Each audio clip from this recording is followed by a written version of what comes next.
Nagar MP DK అరుణకు Telangana CM Revanth Reddy phone చేశారు. MP DK Aruna ఇంట్లో అగంతకుడు చొరబడిన ఘటనపై ఆరా తీశారు.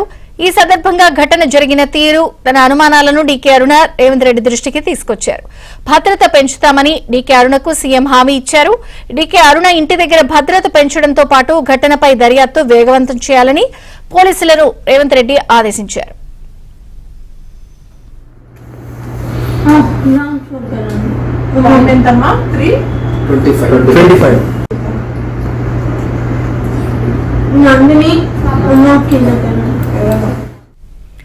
మహబూబ్నగర్ ఎంపీ డీకే అరుణకు సీఎం రేవంత్ రెడ్డి ఫోన్ చేశారు. అలాగే అగంతకుడు చొరబడిన ఘటనపై ఆరా తీశారు. మరిన్ని వివరాలు మా ప్రతినిధి నరసింహరావు అందిస్తారు. Narasimharao. SVJ Chandra, Mahabub Nagar MP BJP senior నేత డీకే అరుణ నివాసంలో నిన్న అగంతకుడు చొరబడ్డ సంఘటన సంచలనంగా మారింది. దాదాపుగా గంటకు పైగా కిచెన్ లో నక్కి ఉన్నట్లుగా గుర్తించారు. సీసీ కెమెరాలో ఆ దృశ్యాలు నమోదయ్యాయి. బయటకు వచ్చిన తర్వాత చాలా పెద్ద ఎత్తున చర్చనీయాంశంగా మారింది. సో ఈ నేపథ్యంలో ఈ ఘటన తెలుసుకున్నటువంటి ముఖ్యమంత్రి రేవంత్ రెడ్డి ఈ రోజు ఉదయమే డీకే అరుణ ఎంపీకి ఫోన్ చేశారు. ఘటనపై ఆరా తీశారు.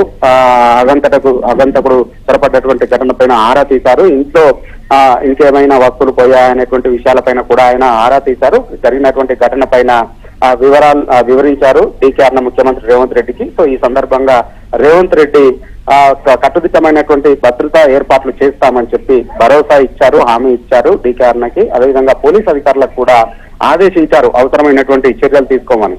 దాంతో పాటుగా ఒక ఎంపీ నివాసంలోనే అగంతకుడు జరగబడ్డటువంటి ఘటన పైన చాలా సీరియస్ గా దర్యాప్తు జరిపి, వేగంగా దర్యాప్తు జరిపి అందుకు సంబంధించినటువంటి రిపోర్ట్ ని త్వరితగతిన ఇవ్వాలి అని చెప్పి ముఖ్యమంత్రి రేవంత్ రెడ్డి ఆదేశించారు. దీంతో వెంటనే పోలీసులు దానికి సంబంధించినటువంటి దర్యాప్తును ముమ్మరం చేశారు.